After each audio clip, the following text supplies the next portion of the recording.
दोस्तों, आज की कहानी है बहू तुमसे तो ज्यादा तुम्हारी ननद रसोई के कामों में तेज है। दोस्तों, कहानी शुरू करने से पहले अगर आपने हमारे चैनल को सब्सक्राइब नहीं किया है तो सब्सक्राइब कर लीजिए ताकि आपके पास पहुंचे हर नया वीडियो। रागिनी जरा बैंगन और देना, पेट तो भर गया पर मन नहीं भरा।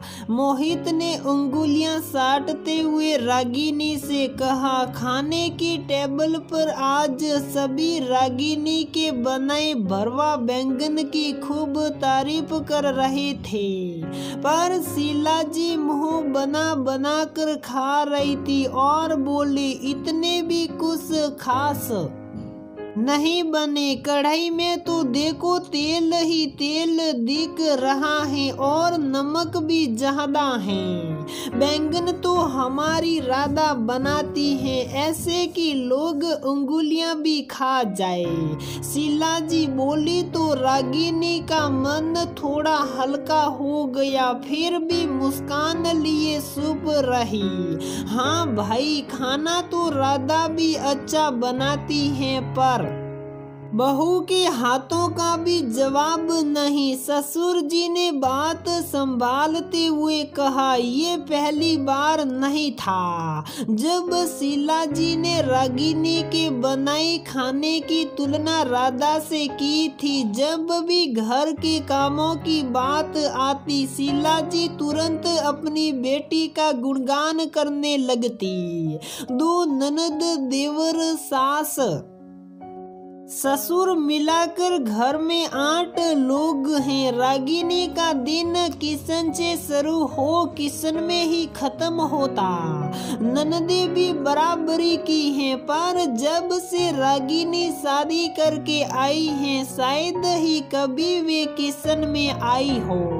रागिनी की बड़ी ननद राधा को तो किचन की रानी कहा जाता था। राधा जब से काम करने लायक हुई तभी से किशन वही संभाल रही थी, पर अब भाभी के आने से वह भी फ्री हो गई थी। ऐसे तो रागिनी भी हर काम करना जानती थी, पर शुरू से ही वो हॉस्टल में पड़ी थी। घरेलू काम कम ही किए थे उसने, पर शादी होते होते माँ ने खाना बनाने में जरूर उसे पारंगत कर दिया था। वो हमेशा कहती, बेटा और काम के बिना तो फिर भी चल जाएगा, पर कम से कम बेटियों को खाना बनाना तो सीखना ही चाहिए।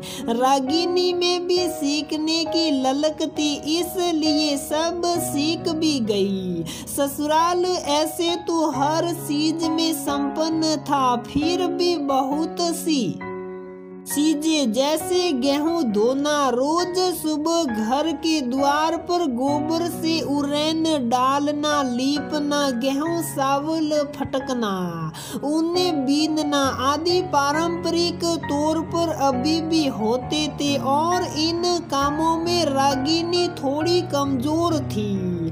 कभी किया ही नहीं तो भला आता भी कैसे, जबकि राधा तो बचपन से ही ये काम करती आई थी तो फटाफट कर लेती। रागिनी के ससुराल आते ही सबने काम से हाथ पीछे कर लिए।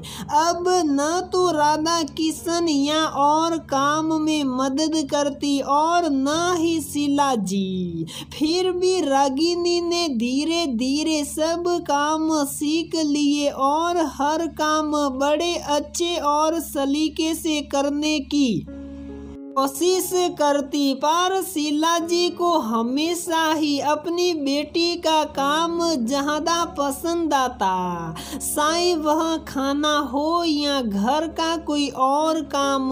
कभी कोई रागिनी की तारीफ भी करता तो तुरंत बोल पड़ती, हमारी राधा ज्यादा अच्छा करती है। आज रागिनी ने घड़ी की ओर देखा तो 2 बज रहे थे। किशन साफ करके सोचा थोड़ा आराम करूं, तभी शीला जी की आवाज आई, अरे बहू फ्री हो गई हो तो आज हलवा बना लेना। 2 दिन से गाजर फ्रिज में ही पड़ी हैं। रागिनी का मन तो न था। सुबह 7 बजे से ही लगातार किचन में खड़ी थी, पर जानती थी करना तो मुझे ही है। सो गाजर निकाल कर बैठ गई सिलने। 3 किलो गाजर रागिनी ने अकेले ही सिलकर तैयार की और हलवा बनाने में लग गई। बैठे बैठे अब कमर भी जवाब देने लगी थी। कुछ गाजर बैठकर तो कुछ खड़े होकर कर कद्दूकस की। इस बीच सबके लिए 2 बार चाय भी बनाई। हलवा तैयार होते शाम के 5 बज चुके थे। आराम करने का समय तो निकल ही गया था, तो शाम के खाने की तैयारी करने लगी। हलवे की खुशबू से किचन महक रही थी।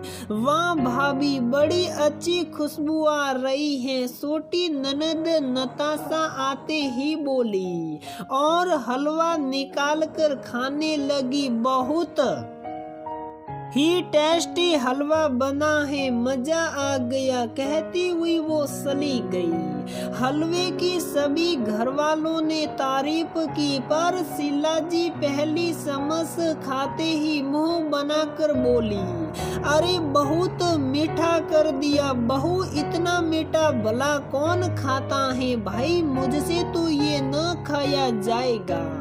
हमारी राधा होती तो बहुत अच्छा हलवा बनता। हाँ भाभी, थोड़ा मीठा तो है पर ठीक है, सीख जाओगी धीरे धीरे। राधा की बातों में सबा की श्रेष्ठता साफ दिख रही थी। गाजर भी मोटी मोटी कद्दूकस की है, थोड़ी और खोया थोड़ा और होना चाहिए था। राधा 2 चम्मच हलवा प्लेट में लेते हुए बोली, रागिनी का मन दुखी हो गया। 3 घंटे अकेले किचन में हलवा बनाया। सासू माँ और ननदे टीवी और मोबाइल में लगे रहे। ऊपर से ही सही पर किसी ने मदद करने का पूछा तक नहीं। सभी घर वालों ने हलवा की तारीफ की, बस शीला जी को ही पसंद नहीं आया। आखिर उसका धैर्य जवाब दे चला और आज मुंह से निकल गया, सही कहा माँ जी, मुझे तो कुछ काम आता ही नहीं, आपकी बेटी को ही सब आता है। तो राधा से हलवा भी बनवा लिया होता। सुबह से शाम अकेले किचन में खड़े होकर काम करती हूँ।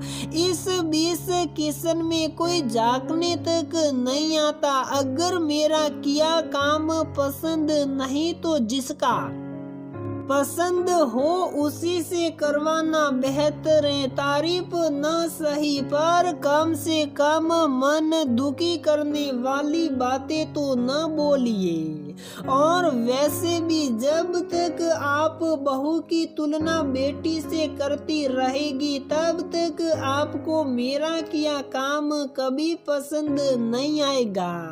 राधा ने रुआंचे होते हुए बोली, लो आज कल की लड़कियों को तो कुछ सिखाना भी पाप है। एक तो काम ढंग से नहीं करती, कुछ बोलो तो तुरंत जवाब देती है। बड़बड़ाते हुए शीला जी उठ कर चली गई। राधा भी हलवे की प्लेट लिए कमरे में चली गई। पर रागिनी अपने मन की बात बोलकर संतुष्ट थी।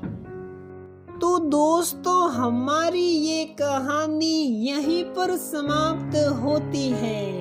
अगर आपको हमारी ये कहानी पसंद आती है तो प्लीज वीडियो को लाइक करें, शेयर करें और हमारे चैनल को सब्सक्राइब जरूर करें।